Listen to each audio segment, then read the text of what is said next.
हीरा 3 pro लेके आया हूं। तो आज हीरा 3 प्रो को रिवील करूंगा, उसको पूरा अंदर से खोल के दिखाऊंगा, उसकी एक एक डिटेल आप तक पहुंचाऊंगा। तो वीडियो को स्टार्ट करते हैं, बने रहिए मेरे साथ।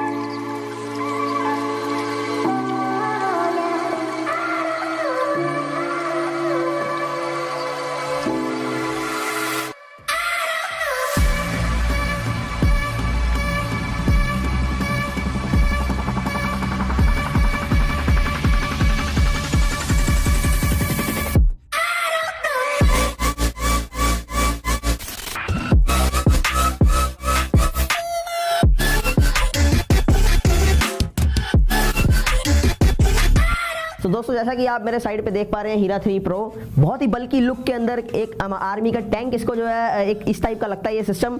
हो भी क्यों ना, सामने इसके हैवी रिंग दिए गए हैं, 6-6 इंच के जो है रिंग्स हैं इसके अंदर। और रिंग के पीछे मिड की बात करेंगे तो वो 6 इंची का इसके अंदर जो है मिड दिया गया। और वोकल के लिए, बीट्स के लिए इसके अंदर जो है 4 इंची ट्यूटर ही यूज किया गया, हाइस जिसको हम बोलते हैं। 10-10 इंच के 120 मैग्नेट के अंदर हमारे जो है सब वूफर्स यूज हुए हैं। साउंड सिग्नेचर्स की बात करें इसकी, तो इसके अंदर आपको पंच प्लस रोलिंग बेस मिल जाता है और वाइट डिस्प्ले दी गई है इस बार इसके अंदर। तो चलिए इसको खोलते हैं, एक एक करके शुरू करते हैं। सबसे पहले हम इसकी आउटर बॉडी की बात कर लेते हैं। आउटर बॉडी के अंदर जाएंगे तो देखेंगे यहाँ पर इस बार इसकी लेदराइट फिनिश आपको मिल जाती है देखने के लिए। देखिए जो बहुत ही प्यारी लगती है। एक बार मैं चाहूंगा ओवरलुक पूरा दिखाया जाए इसका। तो चलिए बात करते हैं इसकी कैबिनेट की थिकनेस की। कैबिनेट थिकनेस जो है इस बार इसके अंदर हमारी 13 mm रखी गई है, तो वो भी एक बार आपको नाप लेते हैं। यहाँ पर देखिए पूरी आपको 13 mm की इसकी कैबिनेट की थिकनेस दिखने को मिल जाती है। साथ ही साथ इस बार इसके अंदर हैंडल्स दिए गए क्योंकि वेट बहुत ज़्यादा है। अगर मैं वेट की बात करूँ दोनों को मिला के अप्रॉक्स जो है 45 kg के अराउंड होगा, आगे पीछे होगा। मैंने एग्जैक्ट वेट नहीं किया, तो प्लीज़ आप ये मत कहिएगा पाजी ने 45 बोला था तो ये निकला 50 या निकला 40, पर 45 के आसपास होगा ये। साथ ही साथ ग्रिल्स जो है इसकी साइड में देखेंगे तो स्क्वायर में दी गई हैं। यहाँ 2 ग्रिल इस साइड पे है, 2 ग्रिल इस साइड है, क्योंकि वूफर को कवर करने के लिए 4 ग्रिल्स की मेरे को जरूरत पड़ी है। एयर पाइप यहाँ सामने दिखा देते हैं, 9600 वाला जो है यूज़ किया गया, जो आप 9600 मॉडल के अंदर देखते थे। और इसको मैं अब इसके बाद आपको दिखाता हूँ इसके अंदर की चीजें खोल के। तो सबसे पहले वूफर से स्टार्ट करते हैं, वूफर आपको खोल के दिखाया जाएगा इसका सबसे पहले। तो दोस्तों मैं जैसा कि इसके ऊपर बैठ चुका हूँ और ये जो है इस टाइप की स्क्वायर जाली आपको देखने को मिल जाती है, मैंने साइड में रख दी। और इस साइड से मैंने खोल के ये भी आपको दिखा दी है, देखिए ये भी मैं इसको साइड में फेंक देता हूँ। तो इन दोनों को मैं ओपन करता हूँ। एनर्जी आज बहुत ज़्यादा है मेरे में, तो मैं इसको खोल के आपको दिखाता हूँ। हम एक ही वूफर को खोल के जो है देख लेंगे कैसा होने वाला ये। मैं बार बार बोलता हूँ कि आप लोग जो है इसको मत खोलिएगा, क्योंकि क्या होता है कि जैसे हम इसको खोलते हैं ये स्क्रू यहाँ से यहाँ पर लग जाता है और ये डैमेज होने के बाद इस बूफर का कोई काम नहीं है, बूफर आपके लिए बेकार हो गया। और रिपेयर करना इसको थोड़ा सा मुश्किल रहेगा, डिफिकल्ट रहेगा, क्योंकि बूफर की जो फ्रीक्वेंसी है वो ऑटोमेटिक मशीनों से कंप्यूटराइज जो है सेट की जाती है। इसलिए अगर आप इसको कहीं ये आपसे ख़राब वगैरह पर रिपेयर करवाओगे तो रिपेयर करवाने का कोई फ़ायदा नहीं, इसकी कैलिब्रेशन बेकार हो जाएगी। तो इसलिए मेरा आपसे ये रिक्वेस्ट है कि इसको ऐसे घर में ना खोलें। तो दोस्तों ऑलमोस्ट मैंने ओपन कर लिया है हीरा 3 प्रो का सबवूफर जो है 120 मैग्नेट के अंदर। तो चलिए इसको जो है मूव करते हैं और आपको दिखाते हैं इसकी बैक साइड में कि क्या है इसके अंदर। सबसे पहले तो इसकी हम बात कर लेते हैं वूफर के साइज़ की। तो देखिए वही 120 मैग्नेट के अंदर है, यहाँ पर आपको दिख जाता है ये वाला। और इसकी भी जो इसकी यहाँ पर देखेंगे थिकनेस जो है हमारी, यहाँ थिकनेस इसकी जो आपको देखने को मिलती है वो 8 mm देखने को मिलती है इस साइड पे, किट की थिकनेस जिसको हम बोलते हैं। और यहाँ पर भी आपको होल मिल जाता है जो एयर डस्ट के जो है अंदर से कॉइल को ठंडा रखता है, यहाँ पर आपको देखने को मिलता है यहाँ पर। और 10 इंची का बूफर जैसे कि मैंने आपको बताया ही था, यहाँ पर आप देख सकते हैं बूफर 10 इंची का है। ये देखिए वो भी आपको दिखाया था चेक करके। और यहाँ लेयर्स भी एक तरह की ये बनाई गई हैं। और बूफर का अगर आप कौन दिखाता हूँ मैं आपको, सबसे जो मोस्ट इंपॉर्टेंट चीज़ है, देखिए मैं नीचे से अगर दबा रहा हूँ तो जल्दी से ये दबेगा नहीं है। नहीं तो काफ़ी जगह आपने देखा होगा ये पतली सी कौन होती है, पतली सी लेयर होती है, बस इसके अंदर ऐसा कुछ भी नहीं है। डस्ट कैप इसके अंदर छोटी रखी गई है यहाँ पर डिज़ाइन के तौर पे कि डेप्थ बनी रहे ऐसे इसके अंदर। तो ये इस तरह का कुछ इसका रहने वाला है। और जैसा कि मैंने आपको बताया ही है कि 1000 वॉट का ये सिस्टम है। तो चलिए इसको बंद कर लेते हैं, फिर आगे आपको लेके चलते हैं इसके हम ट्रांसफार्मर और इसका जो है सर्किट की तरफ। तो जैसे मैंने इसका सर्किट भी ओपन कर दिया, यहाँ आपको सर्किट दिखा देता हूँ। यहाँ पर भी देखेंगे तो आप वही हीट सिंक आपको हैवी वाली देखने को मिल जाती है यहाँ। और आपको 4 मॉसफेट देखने को मिलते हैं 9200 नंबर के, वही ट्रांजिस्टर हैवी वाले देखने को मिलते हैं। ये आपको 2 एक्स्ट्रा मिलती है यहाँ पर, ये वाली आईसी। सबसे बढ़िया बात है कि यहाँ पर क्लिप जो है, क्लिप सिस्टम इसके अंदर भी मिल जाता है। एक सबसे अलग चीज़ जो इस सिस्टम के अंदर की गई है, स्टैंड बाई के अंदर देखिए ये 2 फिल्टर्स आपको दिए गए हैं। यहाँ पर देखिए कितनी हैवी तरीके से गम लगाई गई है।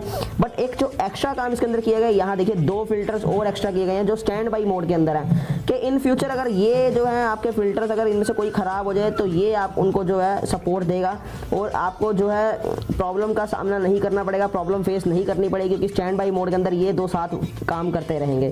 तो मैं डे बाय डे चीज़ें ऐसे करते रहता हूँ कि और इम्प्रूव हो, और टेक्नोलॉजी आगे बढ़े, और चीज़ें जो है नई नई लेके आऊँ, जैसे जिससे कि आपको जो है किसी भी तरीके की रुकावट का सामना ना करना पड़े और एक बढ़िया से बढ़िया साउंड मिले। तो यहाँ मैंने आपको ये दिखा दिया। बाकी ट्रांसफार्मर जो है इसके नीचे लगा हुआ है, शायद वहाँ तक आप ना पहुँच पाए, बिल्कुल नीचे अंदर दिखाया गया है। मैं कोशिश करता हूँ एक बारी नीचे की तरफ है उसका। इसका ट्रांसफार्मर जो है 7.5 एम्पेयर का है, वही जापानी कोर के अंदर है। तो मैं इसको पैक करके उसके बाद आपको जो है सामने की मिड रेंज दिखाता हूँ आपको, ताकि मिड रेंज जो है इसकी मैंने ऐसे 6 इंची आपको बताई थी, मिड रेंज का भी आपको पूरा डिटेलिंग में आपको बताऊँगा। तो इसको मैं पहले पैक कर लेता हूँ और इसके बाद आपको सबसे पहले यहाँ से जो कार्ड भी इसका दिखा देते हैं हम लोग। तो दोस्तों जैसे कि मैंने इसका सर्किट तो आपको दिखाई दिया, सर्किट के बाद हम आप दिखाते हैं इसका वॉल्यूम का जो बेस ट्रबल का सर्किट जो होता है, जो कि बहुत ज़रूरी चीज़ है दिखाने के लिए आपको। ये देखिए ये इस टाइप का इसके अंदर भी आपको मिल जाता है। सेम वॉल्यूम टोन सारे ये लगे हुए हैं, माइक के वॉल्यूम प्लस ये बेस ट्रबल का लगता है, और ये माइक का मेन माइक का वॉल्यूम आपको दिया जाता है यहाँ पर। ये दोनों माइक वर्किंग में रहते हैं, बट कंडीशन है कि दोनों माइक एक बार में चलेंगे। अगर आप सिंगल माइक को बंद कर देते हो मेन वाले को, तो दूसरा भी नहीं काम करेगा। तो 2 माइक एक साथ चलेंगे, मतलब ये अगर इसको बोलेंगे तो ये प्रायोरिटी माइक हो गया माइक 1, और ये माइक 2 हो गया। अगर हम माइक 1 को बंद कर देते तो 2 भी वर्क में नहीं आएगा। साथ ही साथ ये जो है आपका ऑक्स के लिए मिल जाता है, टीवी के साथ कनेक्टिविटी के लिए। और यहाँ पर हम देखेंगे तो यहाँ आपको जो है पूरा माइक का आपको सर्किट दिखता है, माइक का आपको कैपेसिटर भी दिखता है 4700 नंबर का, यहाँ से मिल जाता है 25 वोल्ट का वोल्टेज का। और इसी के साथ जो है यहाँ आपको आईसी दिख जाते हैं सारे। ये आईसी देखेंगे आप, ये पूरे आईसी लगे हुए हैं, जो मैं आपको पिछली वीडियो में भी मैंने समझाया था, आपको बताया था कि ये आईसी जो होते हैं साउंड के लिए होते हैं, माइक के लिए होते हैं। बेस ट्रबल को जो कंट्रोल हम लोग करते हैं कि जिस हिसाब से हमें कैसा बेस चाहिए, कैसा ट्रबल चाहिए, कैसा साउंड चाहिए, उस हिसाब से ये आईसी डिज़ाइन करके यहाँ पर लगाए जाते हैं। और ये सारे जो है रेजिस्टेंस होती हैं, बहुत डीपली चीज़ें चली जाती हैं ये। और यहाँ पर सबसे बड़ी चीज़ है कि कनेक्टर के साथ ये सारी चीज़ें जुड़ी हैं। यहाँ देखेंगे आप कनेक्टर मिल जाता है यहाँ पर आपको। तो चलिए इसको बंद कर देते हैं और उसके बाद आपको फिर दिखाते हैं इसका फ्रंट का मिड रेंज। तो जैसा कि मैंने आपको सारी चीज़ें इसकी दिखाई हैं, सिर्फ एक मिड रेंज रह गई है। तो मिड रेंज एक बार आपको खोल के दिखाया तो सामने की ग्रिल के मिड रेंज इसका कैसा देखने में है। तो चलिए एक बार इसको भी खोल लेते हैं। और मिड रेंज का हम आपको 6 इंच का मिड रेंज जो है काफ़ी बड़ा, फर्स्ट टाइम मेरे ख्याल से किसी ने मिड रेंज यूज़ किया होगा 6 इंच, नहीं तो अदरवाइज 4 इंच से ऊपर कोई भी नहीं यूज़ करता। 6 इंच बूफर के लिए यूज़ होता है, बेस के लिए यूज़ होता है, बट हमने उसको मिड में लिया इस बारी, ताकि वोकल्स जो है आपको बहुत क्लियर नजर आए। बेस इतना हैवी है कि मिड रेंज 6 से नीचे काम करता ही नहीं, इसीलिए हमने इसका 6 इंच दिया गया है। तो ऑलमोस्ट ओपन हो चुका है, तो मैं इसको एक बार आपको दिखा देता हूँ। तो दोस्तों ये ग्रिल यूज़ की गई है इस बार इसके अंदर मिड रेंज के आगे और ट्विटर के आगे। तो एक बार मिड रेंज खोल लेते हैं हम लोग, बड़े ध्यान से खोलनी पड़ेगी क्योंकि मिड रेंज कहीं ये ना हो इसकी कौन ख़राब हो जाए। तो दोस्तों ये है इसकी मिड रेंज जो आप देख पा रहे हैं अभी। यहाँ पर मैं इसको एक बार साइज़ चेक कर लेता हूँ। यहाँ पर अगर आप मिड रेंज का साइज़ देखेंगे तो ये आपको जो है 70 mm में मिल जाता है इसकी, यानी 70 mm मैग्नेट है इसकी यहाँ पर जो यूज़ की गई है। और नॉर्मली तौर पर मैंने आपको अभी इससे पहले बताया था लोग इतना जो है बूफर के लिए यूज़ करते हैं, बट हमने जो है इसको इस बार वोकल्स के लिए यूज़ किया। कैपेसिटर जो है यहाँ आपको दिखा देता हूँ, कैपेसिटर आपको शायद देखने में नहीं मिलेगा, वही 3.5K प्लस 250 का इसका मिल जाता है आपको कैपेसिटर। यहाँ एक चीज़ जो देखने वाली है कि यहाँ बॉक्स बनाया गया है। ये बॉक्स क्यों यूज़ में लाया जाता है, ऐसा क्यों बनाया जाता है कि जब बेस आती है तो बेस जो है इसके अंदर मिड रेंज को डिस्टर्ब ना करे, यानी यहाँ से एयर अगर मिड रेंज उसकी बेस की एकदम से आएगा एयर तो इसको डिस्टर्ब करेगा, यहाँ एयर लगेगा इसका, और इसके अंदर जो आपको डिस्टॉर्शन का सामना करना पड़ सकता है। जैसे देसी लैंग्वेज में बात करूँ तो फर टाइप की एक आवाज़ आती है, तो इसकी वोकल को ना डिस्टर्ब करे, इसलिए यहाँ पर एक बॉक्स क्रिएट किया जाता है ताकि वोकल जो है बस यहीं पर बन के यहीं से बाहर निकल जाएँ।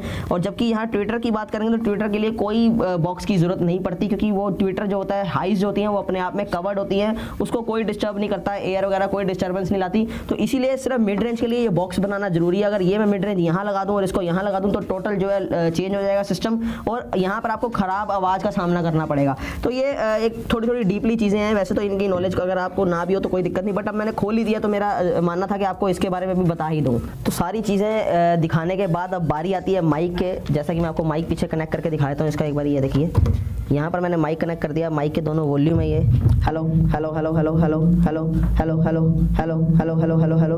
तो ये जो आप देख पा रहे हैं ये मैं माइक में इस टाइम बोल रहा हूँ। तो ये सारी सेटिंग्स जो है आप जो है इसके सामने से एक माइक से भी और रिमोट से भी कर सकते हैं इसकी सारी सेटिंग, और पीछे से भी आप इसका माइक का वॉल्यूम कंट्रोल कर सकते हैं। हेलो हेलो जैसा कि देखिए hello hello hello hello hello hello hello hello, तो मैं ये कर पा रहा हूँ। तो ये माइक एक बार में दो मैंने आपको जो बताया वीडियो के अंदर वो आप उसे ध्यान से सुन लीजिएगा। एक बार में आप डबल माइक कनेक्ट कर सकते हैं, बट मेन जो प्राइम है उसको आपको यूज़ करना पड़ेगा। अगर आपने उसी को ऑफ कर दिया तो दूसरा माइक भी नहीं चलेगा इसके अंदर। तो ये होगी माइक की बात और सारे चीज़ों का हो चुका है। मैं इसको साउंड आपको टेस्ट करके सुनाता हूँ, बट एक और चीज़ आपको स्पेशली दिखाना चाहता हूँ कि इसके अंदर डिस्प्ले जो है इस बार देखिए वाइट यहाँ पर आपको देखने को मिलती है, जो कि कुछ हटके मैंने किया है इसके अंदर। तो चलिए एक बार साउंड टेस्ट कर लेते हैं इसका। तो प्लीज़ हेडफोन्स लगा लीजिए, ईयरफोन्स लगा लीजिए। मैं कनेक्ट कर चुका हूँ, अब मैं आपको साउंड की टेस्टिंग देने वाला हूँ। तो let's play the music start.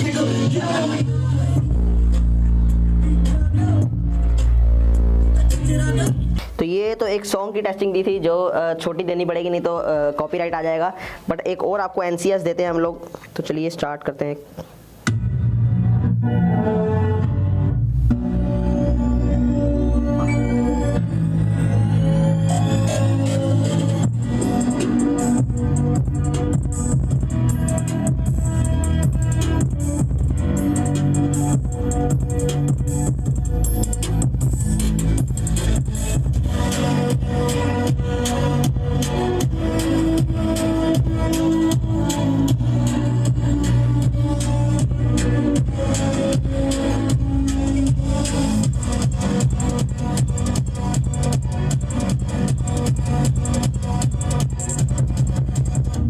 ये जो धमाका था, ये जो गूंज थी, ये हीरा 3 प्रो की थी। मैं इस बार इसलिए इसकी ज़्यादा तारीफ नहीं करा कि अब आपकी बारी, अब आप लोग इसकी तारीफ करो। मैंने जितनी तारीफ करनी थी अपने सिस्टम्स की कर ली। जो मेरा प्रॉमिस था आपसे कि एक ऐसा सिस्टम बना दूंगा कि जो मार्केट में कहीं पर आपको नहीं दिखेगा, कहीं पर भी आपको नहीं मिलेगा। और हमेशा से जो आपको बेस में कॉम्प्रोमाइज़ करना पड़ा है, फ्लो बीट्स के आने के बाद कम से कम आपको ये चीज़ों का सामना नहीं करना पड़ेगा और कहीं पर बेस में कॉम्प्रोमाइज़ नहीं करना पड़ेगा। मैं हमेशा से बोलता हूँ the last destination of flow beats the base के लिए अगर हम बात करें तो ये हकीकत है। बेस की अगर आप बात करें तो मेरे तक आने के लिए आपको बहुत सारी दुकानें मिल जाएंगी, बट वहाँ आपको ये बेस नहीं मिलेगा। ये मैं छाती ठोक के बोलता हूँ। और इसके बाद जो है आगे मेरे प्रोडक्ट जो है इससे ऊपर आते रहेंगे। ये तो मेरा अभी पहला जो था टीज़र था, ट्रेलर था, जो हीरा 3 से मैंने शुरू किया। क्योंकि हीरा 2 तक भी बात करें तो मैंने इतना सोचा नहीं था कि आप लोग इतना प्यार देंगे। बट जैसे आपने हीरा 2 को इतना प्यार दिया, फिर मेरी जिम्मेदारी बढ़ गई थी आपके प्रति कि एक ऐसा सिस्टम मुझे देना है कि शायद जो आपको कहीं पर भी ना मिले। इतने कम प्राइस की अगर हम बात करें तो वो तो बिल्कुल ही पॉसिबल नहीं हो पाएगा। तो ये चैलेंजिंग प्रोडक्ट भी है और इंडिया की हिस्ट्री के अंदर भी ये चीज़ जो है आएगी कि फ्लो बीट्स ने बिना सिस्टम को दिखाए 100+ बुकिंग्स ली और आप लोगों का प्यार है कि आपने बिना देखे जो है इस प्रोडक्ट को बुक किया। तो इसके लिए हम आपके हमेशा आभारी रहेंगे और हमेशा कोशिश करेंगे कि आपकी कसौटियों पर खरा उतरें। तो मेरे ख्याल से मैंने एक चीज़ आपको डिस्क्राइब करके बताई। फिर भी अगर कोई चीज़ छूट गई हो तो आप मुझे कमेंट सेक्शन में लिखिए, हम उसे आपको बताएंगे। बाकी कई लोग ये सवाल करते हैं कि हम ऑर्डर कैसे करें। मैं उसका सिंपल चीज़ देता हूँ आपको। मेरे पीछे 2 नंबर्स दिख रहे हैं, ये मेरे ऑफिशियल नंबर है। यहाँ पर मेरी आपको सेल्स की टीम दिखती है। आप उनसे जो है पूरी नॉलेज लीजिए प्रोडक्ट के बारे में। आपका घर का यूज़ जो है, आपका कैसा यूज़ है, कहाँ आप यूज़ करना चाहते हैं। हमारे पास हर तरह के प्रोडक्ट है। अगर आप LED टीवी के साथ यूज़ करना चाहते हैं, आपके पास जगह कम है, आप छोटा प्रोडक्ट लेना चाहते हैं, आपको बिल्कुल हैवी बेस में चाहिए, रोलिंग बेस में चाहिए, पंच बेस में चाहिए, डीप बेस में चाहिए, आपको सारे मिलेंगे। आप क्लब में, पब में, रेस्टोरेंट में, यहाँ कहीं जिम में यूज़ करना चाहते हैं, अगर आप आउटडोर में पार्टी के लिए यूज़ करना चाहते हैं, उसी के साथ अगर आपको ट्रॉली चाहिए, सिंगिंग के पर्पज से यूज़ करना चाहते हैं, तो यकीन मानिए हर टाइप का प्रोडक्ट हमारे यहाँ पर मिलता है। और फ्लो बीट्स एक सिंगल कंपनी ऐसी है जो आपको साउंड के सिग्नेचर समझाती है, पंच बेस हो, चाहे रोलिंग बेस हो, चाहे डीप बेस हो। तो ये आपको पूरा एक पैकेज देती है कि जिसके अंदर आपको कहीं पर भी कोई चीज़ छूटने ना पाए। तो मेरे ख्याल से मेरी वीडियो के अंदर आपको मज़ा आया होगा इस बार, क्योंकि मैंने आपको काफ़ी डीपली चीज़ें दिखाई हैं, बताई हैं। और इसी के साथ मैं वीडियो को जो है यहीं पर एंड करना चाहता हूँ। तो तब तक के लिए take care, bye bye, thank you very much.